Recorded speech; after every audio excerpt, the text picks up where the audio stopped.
You're listening to Muscle and Mind, your weekly dose of science-backed strength and strategy, hosted by Blake Anders, a sports science grad who breaks down fitness and mindset into real-world results. Train smart, think strong. This is Muscle and Mind. Hey everyone, welcome back to another episode of Muscle and Mind, your weekly dose of science-backed strength and strategy. I'm Blake Anders, and today, we're diving deep into a subject that I feel does not get the attention it deserves in most fitness circles: recovery. That's right, we're going to peel back the layers and dissect the science of recovery, a crucial aspect of fitness that's often overlooked but absolutely key to muscle growth and preventing injuries. For those of you constantly chasing improvements, be it bigger lifts, faster times, or better physique, understanding the ins and outs of recovery might just be the missing puzzle piece in your training regimen. So settle in, because by the end of this episode, you'll not only grasp the importance of recovery in achieving your fitness goals, but also learn how to apply this knowledge practically in your day-to-day regimen. Let's get started by exploring why recovery should be an integral component of any balanced fitness regimen.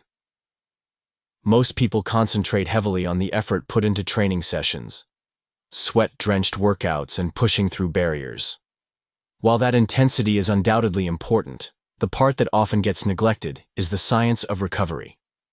Think of your body as a sophisticated machine. Intense exercise essentially creates micro-tears in your muscle fibers. The body's response to this is what stimulates healing and, ultimately, growth. But it can only effectively do so with adequate recovery. So if you're not allowing your body that much needed time to repair itself, you're essentially stunting your own progress. The objective, then, is not merely about working hard, but working smart, balancing strenuous exercise and adequate recovery. Next, let's dive into the role of sleep in muscle recovery and overall performance. It might not be the most glamorous topic, but sleep is the unsung hero in the recovery narrative. During REM sleep stages, your body undergoes processes that are critical for muscle repair and hormone production. Growth hormone, which plays a significant role in muscle recovery, is primarily released during sleep. So, neglecting your sleep is essentially neglecting your gains. To maximize the effectiveness of your workouts, aim for quality sleep that can help optimize this recovery phase.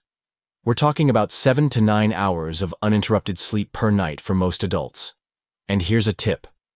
Try to maintain a consistent sleep schedule, as it helps regulate your body's internal clock and optimize sleep quality.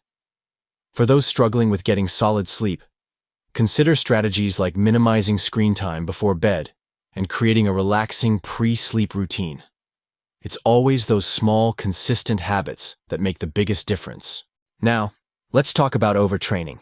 It's an issue that plagues many fitness enthusiasts, regardless of their level of experience. The signs of overtraining can sometimes be subtle, but ignore them, and they can wreak havoc on your progress. Symptoms include persistent fatigue, decline in performance, muscle soreness that just won't go away, and even mental manifestations like irritability or lack of motivation. These are your body's signals that you're doing too much and need a break. Ironically, a rest day can actually propel you forward much further than another workout.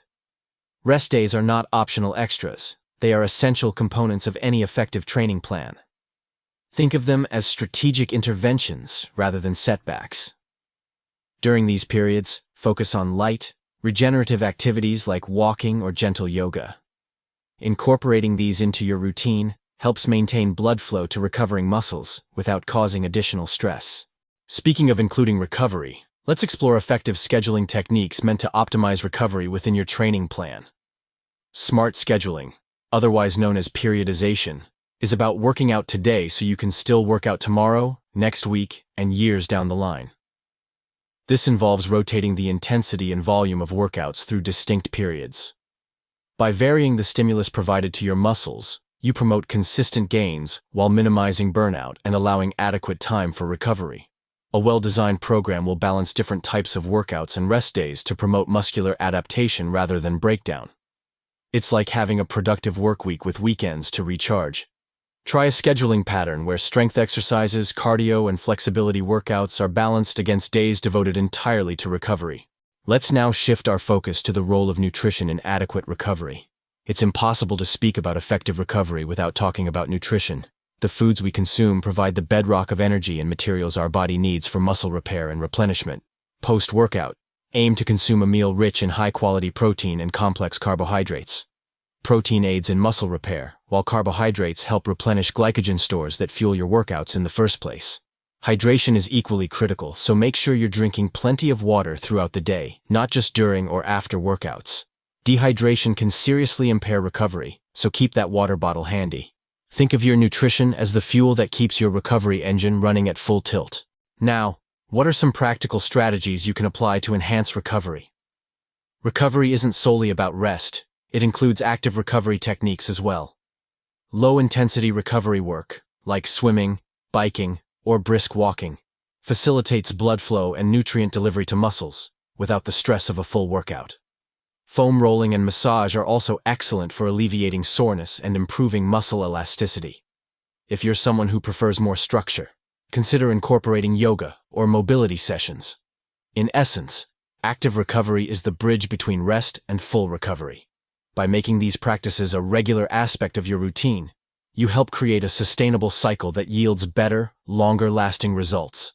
Let's touch on the psychological aspects of recovery and its effect on mental performance. Recovery is not purely physical. It's an integral component of maintaining psychological well-being. Overtraining without enough recovery not only hampers physical performance, but also mental sharpness. Just like muscles, our brain needs time away from challenges to fully process and retain skills and lessons. Consider integrative practices like meditation or mindfulness techniques, which don't just aid physical recovery, but also boost mental clarity. This dual support system is vital not just for performance, but for long-term mental health. Remember, a clear mind can be just as potent an ally as a strong body in achieving your fitness goals. Before we wrap up, I want to address some common myths about recovery that tend to circulate in the fitness community. One prevalent misconception is that only hard work matters, and recovery is for the weak. Not true. Another misleading idea is that more equals better. More workouts, more intensity, more gains.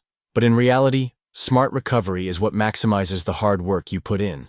It transforms potential into actuality. Don't fall into the trap of thinking that taking a rest day means losing momentum. Instead, view it as the foundation upon which you build endurance, strength, and resilience. And that's a wrap for today's deep dive into the powerful yet often underestimated science of recovery on Muscle and Mind. We explored a multifaceted approach, from understanding the importance of recovery in a balanced fitness regimen, to the integral role sleep plays in muscle repair and performance enhancement. We covered how to spot overtraining and schedule recovery wisely, and we shed light on how nutrition fuels the recovery engine. We even navigated the psychological waters of recovery, bringing to light how critical mental equilibrium is to our overall training success. And finally, we debunked some myths surrounding recovery to provide you with a clearer picture.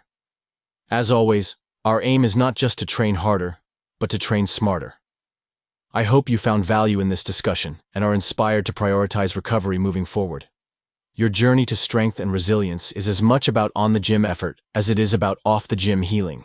Thank you for tuning in, and I can't wait to have you back next week for more insights and strategies. Until then, keep challenging your limits, both physically and mentally. That wraps up this episode of Muscle and Mind, where strength meets strategy. If you enjoyed the show, be sure to follow and share it with someone who trains with purpose. For more episodes, tips, and resources, head over to muscleandmindweekly.com. Until next time, train smart, think strong.